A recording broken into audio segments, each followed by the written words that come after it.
Good afternoon, everyone. This is Diana Arias with the Community Technical Assistance Center, and I would like to welcome you today to today's webinar titled Eating Disorders in Vulnerable Youth and Teens, Understanding Current Risk Factors. Before we get started, I'm sure that this is now second nature to many of you using Zoom, but I do want to take a moment just to orient everyone so that you know how to participate in today's event. Please note that upon joining us, you have been placed on mute to avoid any background noises that may distract others from listening to the presentation. If you come across any technical issues during today's event, please chat into the host who will be able to assist you. You will have the opportunity to submit questions for the Q&A portion of today's presentation by utilizing the chat box feature. Certainly feel free to add any questions during the presentation, and we'll definitely leave time to address as many of those as we can towards the very end. And in order to ensure that we are able to answer as many questions, like I said, please put in your questions at any point in time. We will also have a poll question a little early on in the presentation, and we certainly appreciate your participation during this presentation. I am very excited. We are very excited at CTAC to have Dr. Cassandra Lenza, a family therapist and a certified eating disorder specialist. Granted, with everything that is happening in this world, we have seen an increase in eating disorders. So we certainly hope that this information is helpful and beneficial to you as you work in supporting teens and youth and families. So once again, thank you for joining us. And at this point, I would like to turn it over to Dr. Lenza to get us started. Thank you. Thank you so much for that introduction. And thanks to CTAC for having me back. This was my second time joining CTAC and doing a webinar on eating disorders. And I'm just so grateful to be here and to really reflect in my preparing for this presentation, reflect on my own experience working in private practice with families and individuals, youths and teens during the pandemic, and seeing this surge of eating disorders and trying to kind of reflect and understand my own experience as a clinician and a family therapist. And be able to share those clinical insights and our hypotheses with all of you. So to kind of jump into that, I'm very excited to kind of go through our agenda for today. I am going to do some introductory kind of just pulling the landscape of who we have here today. I just learned that there's potentially over 450 people here. So I obviously want to know in what capacity are you coming to the webinar to kind of gain more knowledge. We also will go through the risk factors for eating disorders in youth and teens and kind of just getting a broad overview of what we've already known to be true about eating disorders and kind of conceptualizing the experience as we move forward into the hypotheses for the climate-oriented risk factors, the climate obviously being the pandemic and the clinical landscape that we're looking at as a result of COVID-19.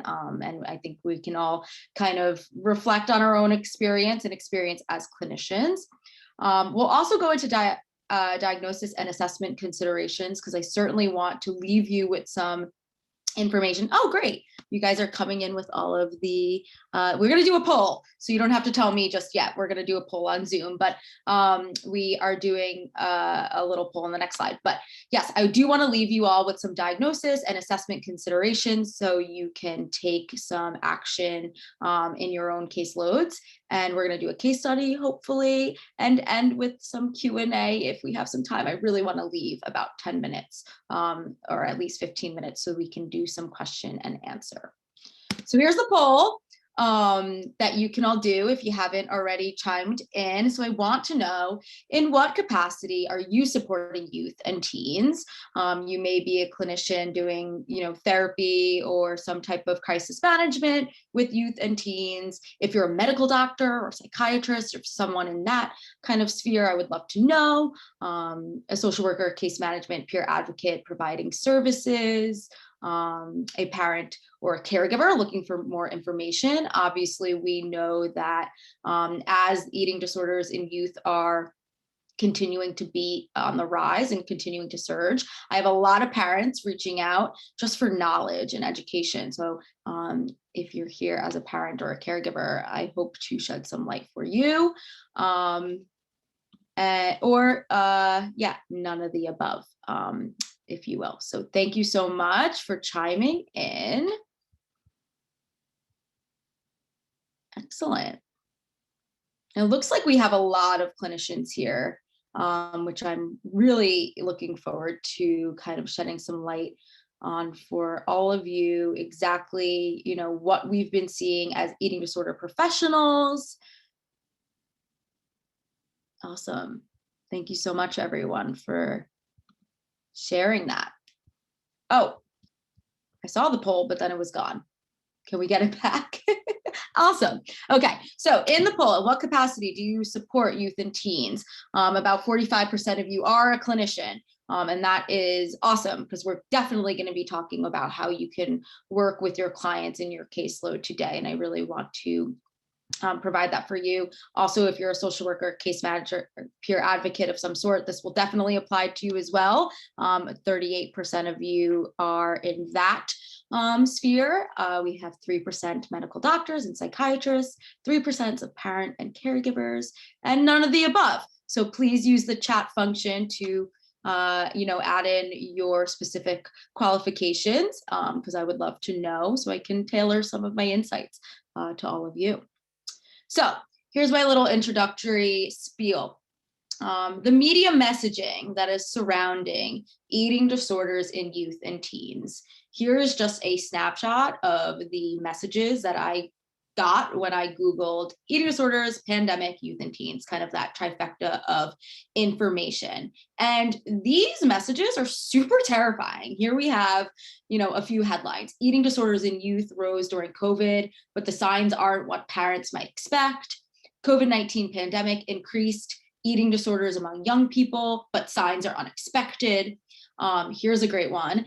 Experts call pandemic a nightmare for teen eating disorders. I don't think I've ever personally called it a nightmare. This is the thing. I think we really want to debunk this in this presentation today. An aim of this presentation for me is to dilute the mainstream media messaging for you.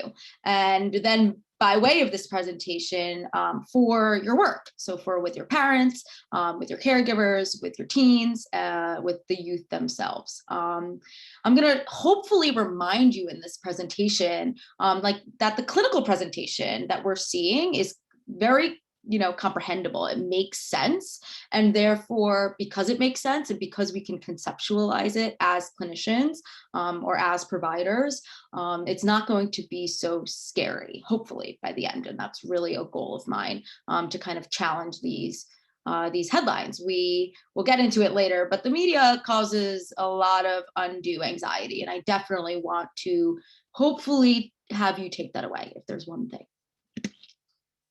So I wanted to go in first and kind of give you an overview of the literature, the pre-pandemic risk factors. So I did my doctoral work in 2017 through 2020, right into the pandemic. So I was finishing up my research and my literature review just at the cusp of the pandemic. So it was very fun for me because I did all of this doctoral literature review and meta-analyses, and I got all my information in one place and was, writing on my work as an eating disorder provider and kind of publishing my work. And then the pandemic happened, and we're kind of, having to be way more robust and completely change the way we look at the clinical landscape. But pre-pandemic, I do want to just shed light that the main risk factors for the development of eating disorders were and can continue to be early dieting and extreme weight loss behaviors. 2 is depression and body dissatisfaction. And 3, which we will talk about a lot and will be a theme in this presentation, media internalization. And current evidence and, really what we lean on as eating disorder specialists do suggest that the development of eating disorders has to be conceptualized through a biopsychosocial model. We really can't just look at one influence. We have genetics, we have the psychological and personality factors, we have the social factors, we have the media, we have social media, especially for youth and teens. So we take a very comprehensive approach when explaining the pathogenesis and development of eating disorders to our clients and parents and caregivers and families. And we always allow for the genetic, social, and environmental considerations.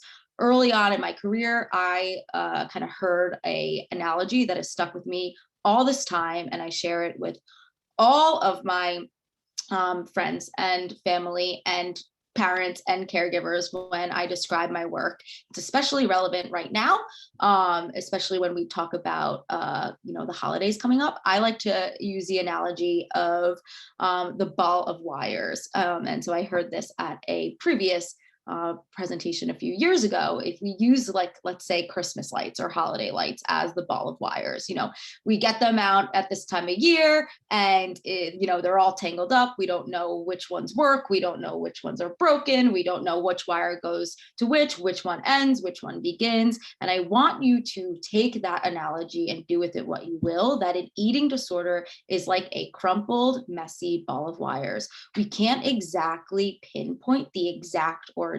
And I am reading, some people, have their own anecdotal evidence of what an eating disorder, in their clients may have been birthed out of. And all of those theories can be correct, right? Because we have so much evidence to suggest that it's not one risk factor. And there's so much to support that it's going to be messy, even in your clinical work with these clients. But we do know that early dieting is such a gateway drug to an eating disorder, and meta-analysis supports the notion that, especially being young, female, and dieting is the strongest risk factor that we have today, and that we're really working with when working with this population. 27% of women and 11% of men have reported dieting to lose weight in young adulthood, and we know that dieting can easily tick off the brain to begin to participate in disordered eating and disordered behaviors that can lead to the development of an eating disorder. So early dieting will always kind of be something that we're really looking at as a risk factor when we're working with this population. Depression and body dissatisfaction is certainly something that we also consider to be a very strong risk factor. Low self-esteem and depression symptoms are correlated with body dissatisfaction, making it a really strong trifecta of symptoms for the development of an eating disorder. Disordered eating, depression, and body dissatisfaction are interwoven for young adults at a normal weight and those who are overweight, which means it doesn't really matter what someone's weight can be in the young adulthood and adolescent space. They can experience disordered eating, depression, and body dissatisfaction at once, at all times, maybe even if they're at a completely healthy and normal weight. And that is something that is so important, and especially leads way to what we know to be really an inherent change, especially a timely change of media internalization. The social media kind of landscape that has been presented to our youth and teens has made this very complicated. Studies do reflect a strong correlation between social media use and body dissatisfaction, as well as symptoms congruent with an eating disorder pathology. And we know that diet culture has created what we in the profession call the thin ideal, and youth and teens may rely on the manipulation of their food to alter their bodies. And we know that that can be a kind of top-down reality that comes from social media and the media messages that are inherent in our culture. And people, youth and teens, may alter their bodies in order to maintain self-esteem and self-assurance that comes with the cultural norms of being thin. And that is present across the board for all ages, this kind of inherent fat phobia, we call it, that is in our society, but it's especially targeting these vulnerable youth and teens. And we will talk about the increased vulnerabilities as a result of our global climate today. So like I mentioned, the shift in the global climate has obviously played a huge role in why you're all curious about this eating disorder population today. And as I mentioned, this comprehensive literature review was completed at a time before the pandemic even existed. It was from 2017, and I finished this review probably in March, before the world shut down in 2020.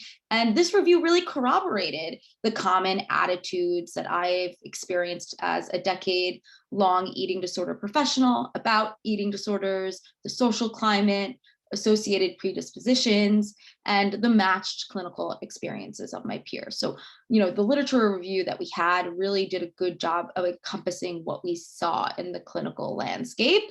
And then we had the pandemic, which is obviously thrown it all into a new equation. And I'd like to start by saying, just to show kind of how important and poignant and timely this presentation is, and why I'm so glad CTAC suggested it, is the National Eating Disorders Association actually saw a 54% spike in calls and kind of asking for resources and support to treat what they consider to be the three kind of main eating disorders: anorexia, bulimia, and binge eating disorders.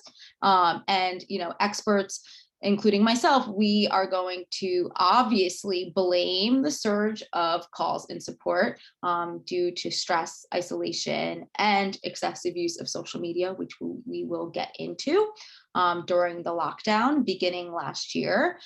So we off the bat saw a huge increase early on, but today I'm going to talk about really the increase of risk factors and the hypothesized risk factors that we are seeing as a result of going on 2 years of this shift in the global climate, and how it's impacted us at that micro level with our youth, teens, and families that we're working with.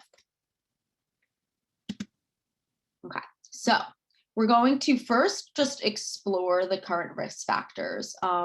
I did for this presentation a kind of overview of the hospital-based chart analyses that we have thus far coming out in the literature. The reason I did this is because the most important piece to kind of understand about eating disorders is eating disorders are on a higher, like a level of care system. So we have higher levels of care from just the basic outpatient level that I work in my capacity as, and other providers will as well. So when doing the hospital-based chart analysis, we're looking at the worst of the worst, if you will, the most severe eating disorder cases, but they do a good job of kind of helping us understand how these changes in the hospital landscape have kind of altered our own experience as clinicians, because we may see people and teens and youth who are actually in need of these higher levels. And so it's a good kind of way to summarize the global experience for us. So I did do, like I said, an array of hospital-based analyses across the globe. And through that, we can easily say we know that hospitalizations for youth and teens with eating disorders, specifically restrictive eating disorders, have increased significantly in the time of COVID-19. And I just pulled a few quotes to display that. Here's a quote from Dr. Lucy Etheridge from the Community Eating Disorders section of St. George's Hospital in London. And they say our referrals to the Southwest London Community Eating Disorders Service have increased by 250% compared with 2019. With the bulk of this being since September 2020. So a reminder that not just that beginning lockdown phase had resulted in a surge, we're seeing 250% increase in some hospitals since September 2020. Here we have a hospital chart analysis from Ann Arbor in CS Mott Hospital. The total number of admissions during the first 12 months of the COVID-19 pandemic was more than double the mean number of admissions per year for the same time frame for the previous 3 years. So this is corroborating this idea that we're seeing 200% of increase in admissions for people who are experiencing needing a higher level of care, so a hospitalization based program. And I'm just going to hopefully show, can we see the chart? I hope we can. Yes, thank you. Yeah, okay.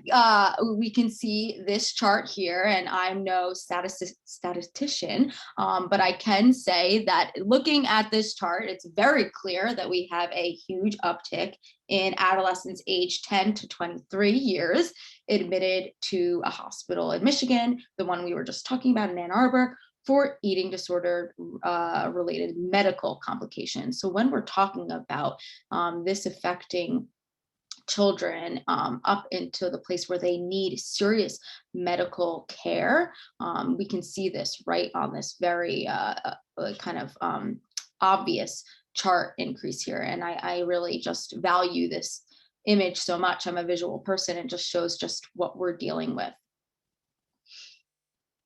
That is a great question. Do you believe in using intuitive eating principles as a part of eating disorder recovery? I certainly do. And when we talk about diagnosis and assessment and treatment considerations, I will chat more about that. One thing I will say is for this presentation, I'm not going to get too much into treatment, but I do have a previous webinar with CTAC where I went very in depth into the treatment kind of modalities that I use as a private practice provider. So I would, certainly check that out if you're looking for more treatment approaches, because I went into great lengths in all the treatment approaches that we use at my practice.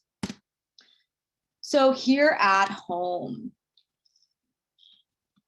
my eating disorder treatment colleagues and I are facing so much, really. We are facing increased inquiries for services, lack of availability in terms of being a provider, long wait lists. My wait list is so long, and it's shocking to me as I'm a private paid provider. People are just really doing whatever it takes to help their children and their family members. And especially as we're, are thinking about people needing hospitalization, I am seeing, and so are my colleagues, increasingly unmanageable symptoms for current patients. And what that means is, what once worked for the management of their eating disorders is no longer working. And we will talk a little bit about that.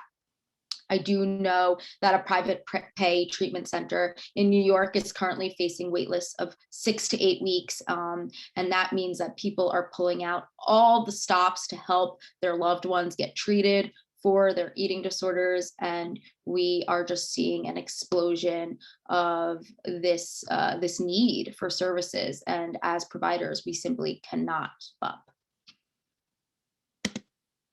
And I would love to talk about each one of these risk factors in one webinar per risk factor, but I'm going to go ahead and do a brief and at the same time, I hope, comprehensive overview of the risk factors that we are seeing as a result of the pandemic.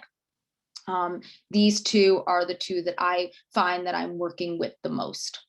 The first being school closures back in 2020 and early 2021.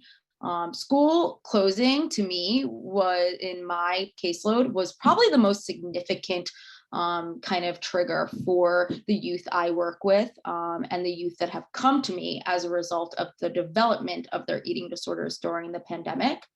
What we believe to be the cause of this is youth found themselves with just so much more time, right? There was no structure, there was no school, or if there was school, it was virtual.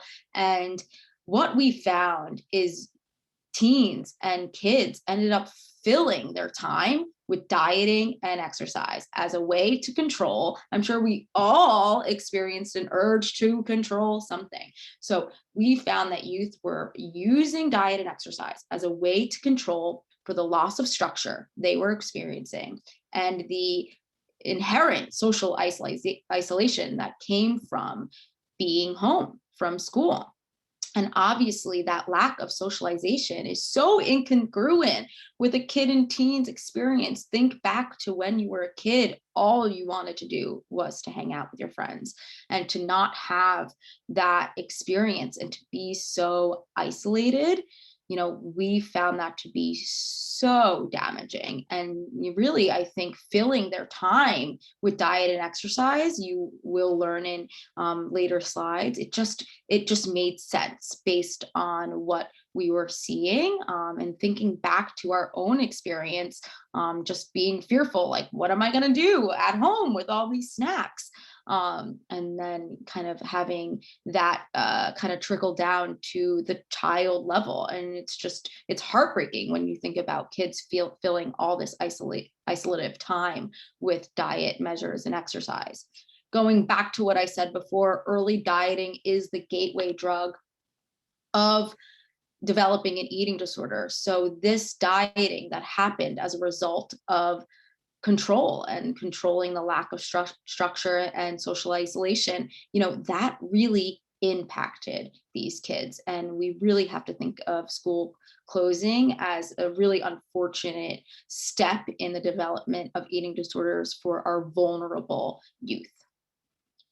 Related to that is what comes after that, which is the pandemic anxiety. We all can think back to our experience having anxiety when this pandemic came about. I don't know about you, but I still have anxiety about this pandemic. And if we're, as very capable adults with such formal thought, imagining what kids felt like, and we know that youth found themselves rooting their anxiety and fear into dieting and exercise, because these concerns are already top of mind as youth and teens develop. And you might be asking yourself, what do you mean? Why is diet and exercise what kids are leaning on when they are anxious or wanting control or bored? I'm going to give you a spoiler alert, and that is what we call fat phobia and diet culture. And coming back to that original conversation that I had about my, research before all of this happened, media internalization still holds true as being a very strong risk factor. I don't know if you remember, but think back to the days that we were all stuck at home when the quarantine 15 kind of idea that we were all going to gain 15 pounds during the pandemic just came about, and was all over mainstream media. And this shame due to actual or perceived weight gain, maybe no one even, these kids didn't even end up gaining weight, ended up leading to so many fat phobic messages in social media, which kids were paying so much more attention to, being stuck at home. Here we have, pre-quarantine Barbie and now a post-quarantine Barbie. Same thing with, the headlines, how to get on track, get rid of quarantine 15, or this new fat Little Mermaid. Fat phobia in the pandemic was just surging from every angle. And kids are sponges, right? So of course, kids were taking in this information, bored at home, isolated from friends, and getting these messages at all angles. Unhealthy body weight talk skyrocketed. We know that unhealthy body weight talk is a precursor to body dissatisfaction, which is connected, as I said before, to depression. And here we go, perfect storm of these jokes around gaining the quarantine 15 and the storm of messaging around how to lose weight during the pandemic just being so palatable to teens, to kind of go ahead and take matters into their own hands. And exposure to this messaging more than ever before, we were already seeing this being such a problem, with kids being on social media and experiencing this type of information. So for kids to be on social media more and to fill their voids in their day and their lack of structure with these messages was so damning. And before the pandemic, American teenagers were already struggling with their weight, and struggling with body dissatisfaction. So, we know that these messages really, really inhibited the teens and youth, to kind of push back on unhealthy dieting and unhealthy exercise. And so even if they did gain a little bit of weight, or not at all, the shame of this as a result of these messages really ended up being quite problematic. And I want to make sure that we talk about other risk factors that were inherent to the pandemic. Sickness and loss of a loved one. That is, something that we all had to potentially contend with during this pandemic. And we know that eating pathology or any type of disordered eating, not just a disorder that we can diagnose in the clinical landscape, can serve as a coping skill for grief, loss, fear, anxiety. It's, a perceived experience of control when life and tragedy feel uncontrollable. And we saw this in adults, in teens, and in youth. This is something that we are seeing across the board, that, managing diet and exercise can be a way to manage the lack of control that people are feeling when they're seeing their loved ones in pain and experiencing tragedy. Stressful life events have been identified as predicative of eating disorder onset, maintenance, and relapse. We know that. We've researched that. That's very clear. So we have to consider, when thinking about what our teens and youth are dealing with, looking at if they did have a death in the family or someone got sick. That's something certainly that we're going to, want to know and want to flag as a vulnerability for them.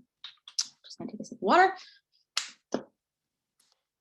Okay, and then another huge factor is food insecurity, scarcity, and availability. And again, think back to the early days when, the toilet paper days that we call them, when, individuals and families who may not previously experienced food insecurity were then all of a sudden faced with limited windows in which to shop for groceries, empty shelves, long lines, and, kind of a lack of food availability from panicked shoppers. And this was incredibly problematic for the development of eating disorders, because we do know from prior research that food insecurity contributes to what we like to call the feast or famine pattern of eating. And this is what we also kind of label as restrict binge cycle. And the way we kind of conceptualize this is alternating periods of food abundance, hoarding, and overconsumption of food with then compensatory behaviors. So something like a purge behavior or excessive exercise or laxatives or diuretics, some type of compensatory behavior. And then the cycle repeats itself. And then we have more food scarcity, more skipping meals, more dietary restraint. So this feast or famine, restrict, binge, you may hear it, cycle, we saw this really increase in the pandemic, especially early on. So kids were at a greater risk for binging on their foods, thinking about hoarding food, gorging on food when it was available.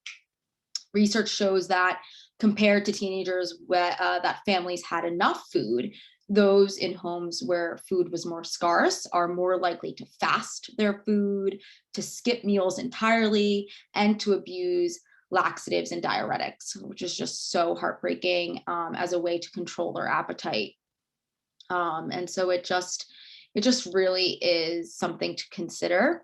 And we do know that lower socioeconomic status is very much correlated to living in a food desert and food scarcity and lack of access to adequate nutrition. And we have supported research that lower socioeconomic status is strongly correlated to the development of bulimia, nervosa, and binge eating disorder. So certainly, considering food scarcity and insecurity as a trigger for your clients is something that I definitely, hope that you can glean from this presentation. There are other eating disorders that I can't even begin to get to today. I would love to do another presentation.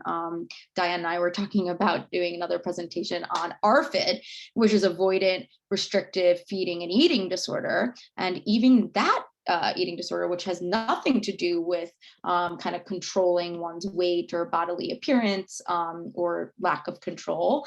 ARFID is clientele experience avoiding specific foods or entire food groups as a result of the sensory issues or concerns about feeling unwell after eating specific foods, or just having a general low interest in some foods that have they've kind of experienced as unsavory to them. And so we've even seen avoidant restrictive feeding and eating disorder diagnosis increase during this time because food availability was more limited, and those individuals with ARFID having less access to the food they consider safe. We know ARFID to be something that is very common in autism spectrum disorders, as children and teens can be very sensitive to taste, texture, smell, or appearance of food. And so, here we have another consideration of food insecurity and scarcity for these kids on the spectrum. So another layer to kind of contend with when we were experiencing this food availability kind of conundrum, and individuals who are already having difficulty achieving adequate dietary variety and volume, experiencing less access to safe foods, specific types of brands or specific types of food themselves. And that was leading to more malnutrition and the development of an eating disorder.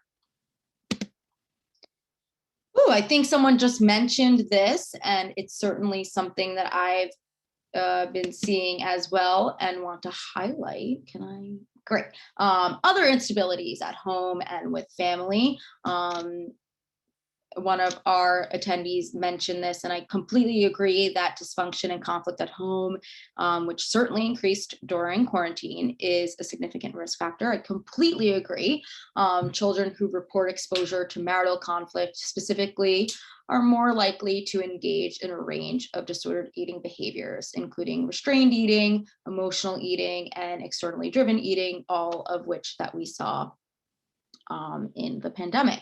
An important thing to note here is that because marital conflict is something that we see to be so connected with eating disorders, we often believe eating disorders to be a form of communication, right?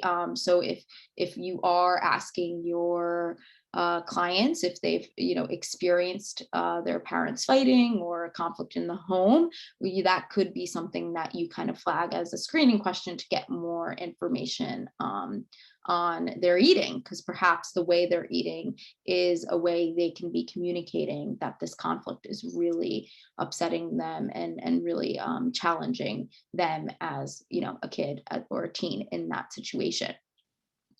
And then I would be remiss to also not discuss relapse of those already suffering with eating and weight-related disorders. Relapse of those previously suffering from eating disorders, we've seen consistently that those individuals who are already struggling with their eating disorders have just been having a really hard time. Researchers, and myself included, we've correlated their lack of clinical engagement due to the pandemic. A preliminary study on the effects of COVID in a eating disorder unit in a Spanish-based hospital demonstrates that clients were so distressed by the phone and virtual telehealth modalities that they were using for their treatment. They were feeling such an increased bodily awareness as a result of moving to teletherapy that they just completely disengaged from the treatment in general, which obviously is so problematic.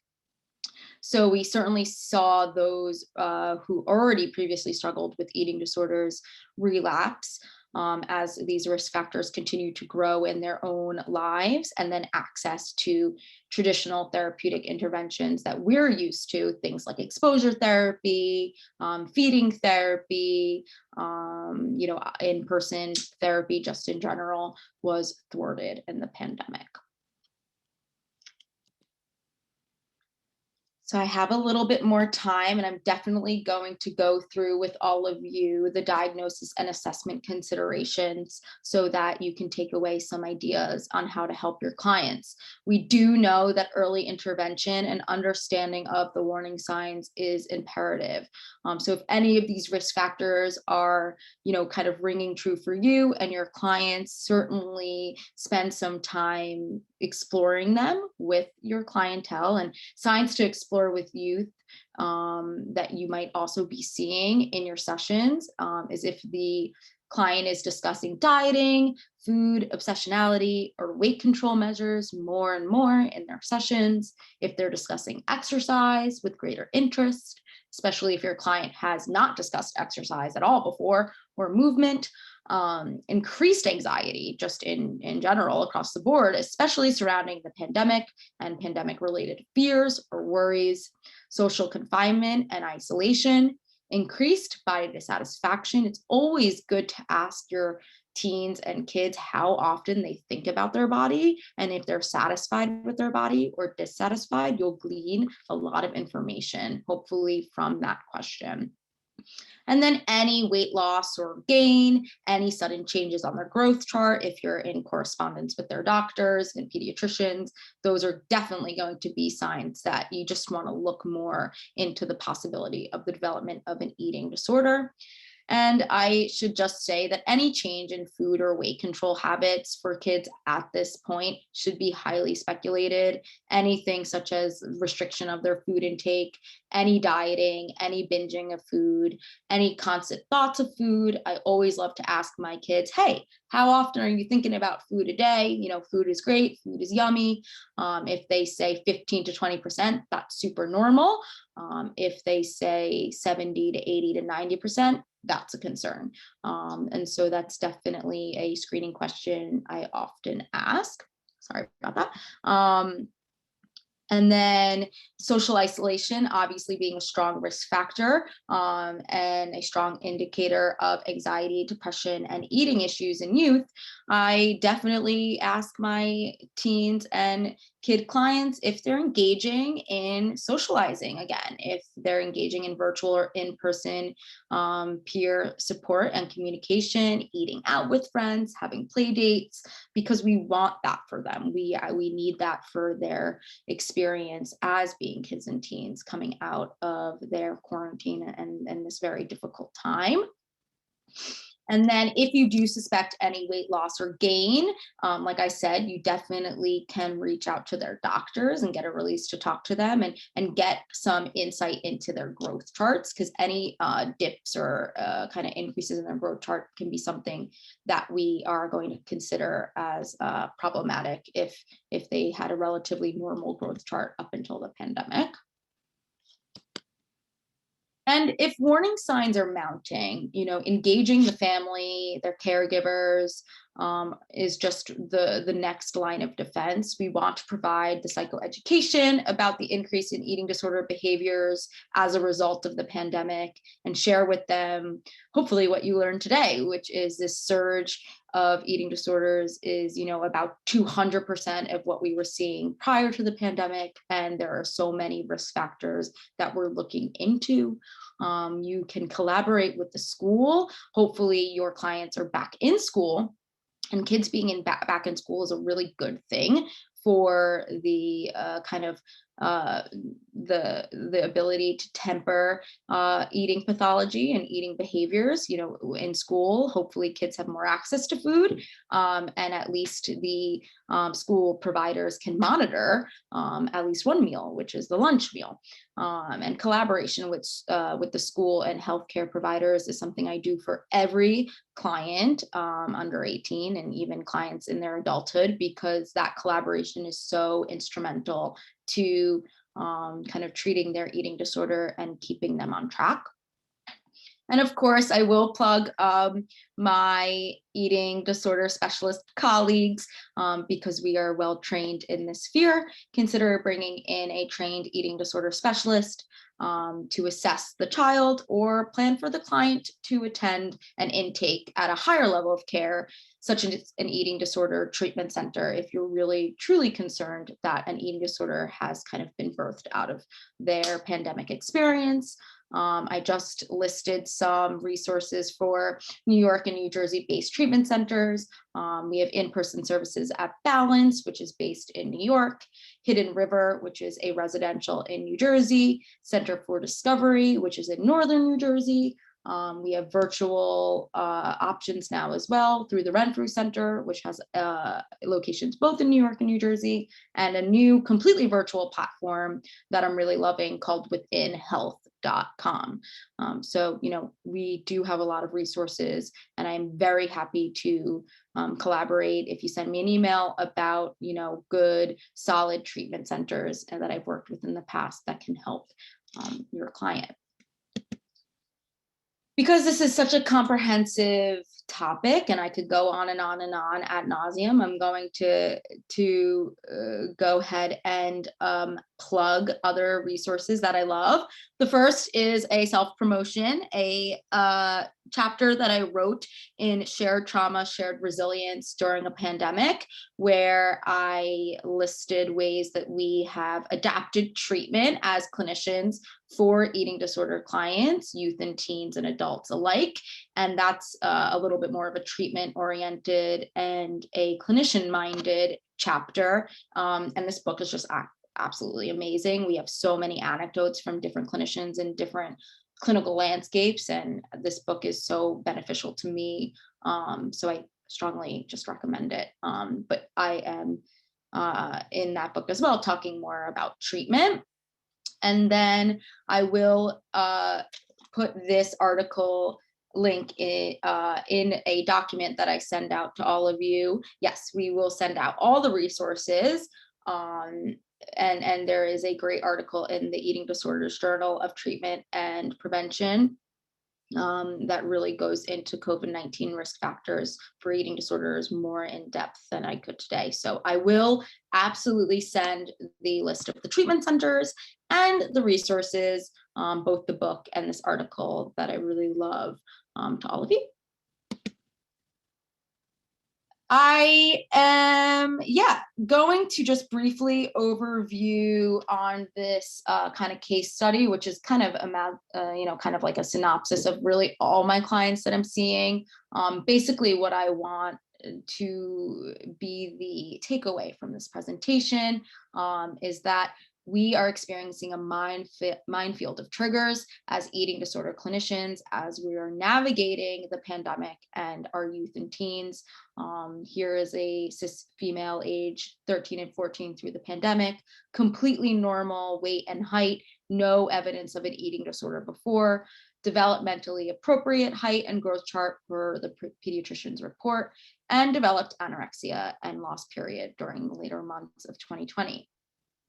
The other risk factors, just outside of her being in the pandemic and experiencing the pandemic and using an eating disorder to cope, is that she lived in a super urban area in New Jersey where there was a lot of fodder around food scarcity and availability, a very high pressure public school, probably the most academically challenging public school in the state. The minefield of triggers is something I just want to kind of elaborate on and hope that you all take away today, that so many realities that kids are facing can really lead to the pathway of developing an eating disorder. If you have a teen who's struggling with sexual identity, it is common to see elevated rates in eating disorders in those questioning their sexual identity in lesbian, gay, bisexual youth of all genders, as well as transgender and gender diverse young people. That is something that we know. Missing friends so much, that clients began working out to pass the time. I heard that over and over in the last 2 years. It's actually really heartbreaking to imagine, kids just taking out that social isolation on their bodies. So that concludes my formal presentation. I would love to open up the floor for a few questions with our 10 minutes.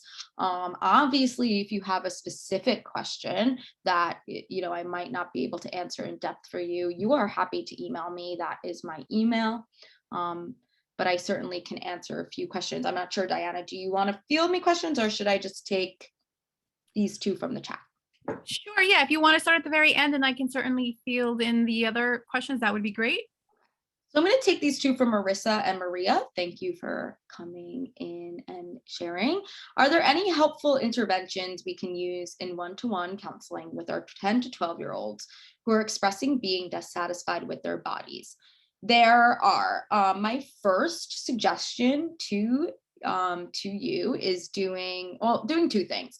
One, I would get a screening and just a general sense of how much they're using social media, and especially with the rise of TikTok and Instagram and the increased use during the pandemic, definitely get a sense of what they're following, what they're looking at, and asking 10 to 12-year-olds like, hey, what on these social media platforms makes you feel really good, and what actually makes you feel like icky, feel shameful, feel uncomfortable with your body, and try to get them to decrease the amount of kind of exposure they have to these influencers or platforms or people or even brands that are just not making them feel good. That's something that I would certainly do first and foremost. And it can be hard, especially with 10 and 12-year-olds, but it's something that we have seen be beneficial. I like to label it conscious social media consumption for clinicians. And then one thing I love to do with kids is to do what we call a body image timeline, which is when we like kind of draw out on a piece of paper with colorful pens and markers the first ideas they ever had about their body, and you can glean some really good information from them. Like I have clients who say like the first time I remember knowing I have a body was in ballet class, or the first time I realized I hated my body was when I realized my belly goes out further than my toes. Those are just two examples I've had over the years. So doing a body image timeline where we plot their ages, and then we kind of talk about when they've started to learn what they believe about their body is a really cool intervention that can help them process through and help you get more information as well. I hope that helps. With the pandemic, children and adolescents miss out on the social aspects of eating with their peers. Lunchtimes now that they are back at school are very short. Yep. Some high school student schedules are so packed that they don't have a lunchtime. Yep. I know that. That's very infuriating to me. Schools provide breakfast and lunch in school, but yes, they definitely don't prioritize the time for it. And one thing that I love to do with my teenagers is kind of like get on their side and be like, you need to eat, whether you need to have a snack in a classroom, I will happily help you advocate for that in your school, get the school on board. That is like an obvious for those who have diagnosed eating disorders and need to eat specifically at specific times. But I also, of course, would recommend all of our children and teens to advocate for, carving out time to eat. That's just something that's so, so important. I can absolutely add in the screening tools and questionnaires that I have used in the past. Obviously, it's like burned into and etched into my brain now after doing it all these years, but I can certainly add them to the document that we give to all of you. Great. Thank you so much, Dr. Lenza, because I know that there's been a lot coming in terms of, can you share the resources? Can you share the assessments and questionnaires? So clearly there definitely seems to be a need for these tools. So if you can do that. And that is, yes. But I do also want to encourage, tools are great and screenings are great. And I, like I said, I've used them until they're now etched into my brain and I know the questions by heart. But I also want, to encourage our clinicians here to take these risk factors and synthesize them for themselves and conceptualizing their cases. And when you're in session with these clients, using these risk factors as jumping off points for conversation. Because I think that's the best asset to all of you, your rapport and your therapeutic skills. But certainly we'll share the screening tools as well. Yes, thank you so much. I mean, it seems like you're talking clearly about, the climate that we're in, all these other sort of potential determinants, right, or risk factors for eating disorders or anything else. So starting off with a very broad assessment as opposed to just what's on the page or maybe what's on the referral. Absolutely. I can certainly go to a couple of other questions. We have Elizabeth asking, can you share strategies for working with families when an adolescent has an eating disorder such as ARFID and the family is not supportive, not buying food for the youth that the youth can eat, there's shaming, there's blaming them for not eating? How can the parent be enlisted as allies to support youth? And what kind of psychoeducation do you share? How much do you involve parents in the process as being part of the source of the problem? This sounds like a really complicated case, I have to say, especially if you have a kid who has ARFID, that avoidant restrictive feeding and eating disorder, where they are just so sensory, the food is such a sensory experience to them. And then if we have the parents not wanting to do whatever it takes to get their kid eating, that's obviously a bigger concern to me. I definitely would have to engage that family in a lot of psychoeducation, and be concerned that there's a kind of a parental there's a parental concern here, right? Of parents not giving their kid the nourishment they need, because ARFID isn't something a kid can control, especially if there is some type of a spectrum disorder or a sensory issue. Again, ARFID is not something that we know to be an eating disorder that is kind of in line with like an anorexia or bulimia, where it's an overvaluation of shape and weight. ARFID is really that they struggle with eating food texturally and whatnot. So yes, there would be a lot of parent conversations, a lot of family work. We do have a treatment that we call family-based therapy, FBT, where the parents get educated on how to feed the child and take a very active role in feeding the child. And I would definitely get a FBT therapist on board for this family. And then if that didn't work, I would be starting to be concerned that there's like a negligence issue. But I would definitely first explore that. Great, thank you so much. And maybe we can just squeeze in one more question. How do we address when the students do not see the school food as edible or nutritious? That's a great one. Yeah, this has been hard for me in the past, but one thing I love about kids and teens is they're actually, they can do much more than I think sometimes we give kids and teens credit for. So I'll say, what is, a food for lunch that you will eat? And maybe they'll say like a nut butter sandwich or like a turkey and cheese sandwich. And I'm like, well, funnily enough, at 8, 9, 10 years old, I could make myself a turkey and cheese sandwich. And then we get turkey and cheese and sandwich bread from the store, and I bring it into session and we practice making sandwiches.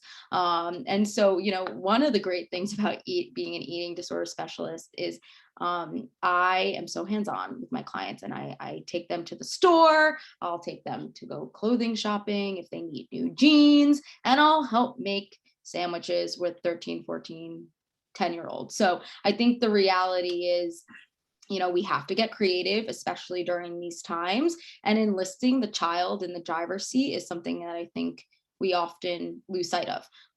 So that would be my suggestion for that. But then of course, also discussing with the parents what to keep in the home, how to help, get that kid, options. One thing that we always say is a food neutral home is the best home for the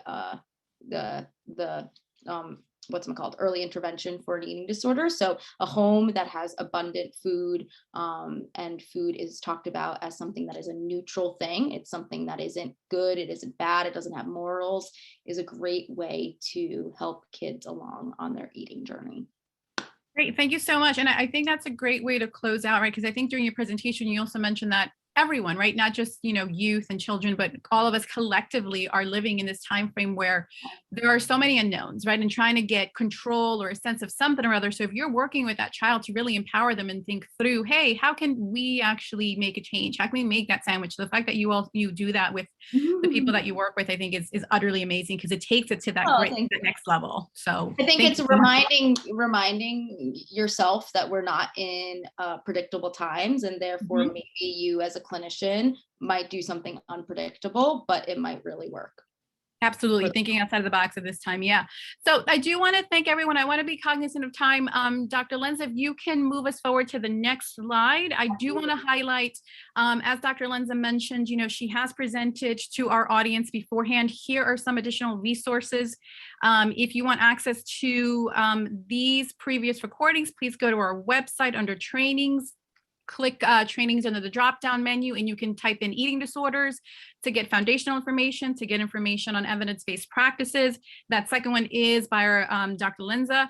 The recordings and the slides for this particular training will also be up on our website in 2 to 3 business days. So I do invite you to take a look at that as well.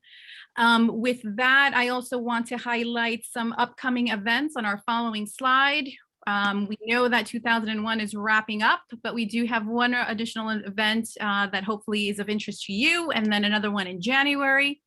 And on our final slide, I do want to thank everyone. Thank you, Dr. Lenza, for such an informative and timely presentation. Thank you to everyone who has joined us for this presentation again today. As I said, the recordings will be available on our webpage. If you need to contact us for any reason, please feel free to do so at our email address, ctacny@nyu.edu. And after this, there is a brief survey. We do pay attention to these. This is why we had a follow-up topic for another follow-up webinar on this topic regarding Dr. Lenza, because we had such great feedback and we recognize there is a need for this. So please take the time to fill that out. And again, on behalf of everyone at CTAC, thank you all, and thank you so much, Dr. Lenza. We really appreciate you taking the time. Thanks so much. Thanks, everyone. Have a good rest of the day.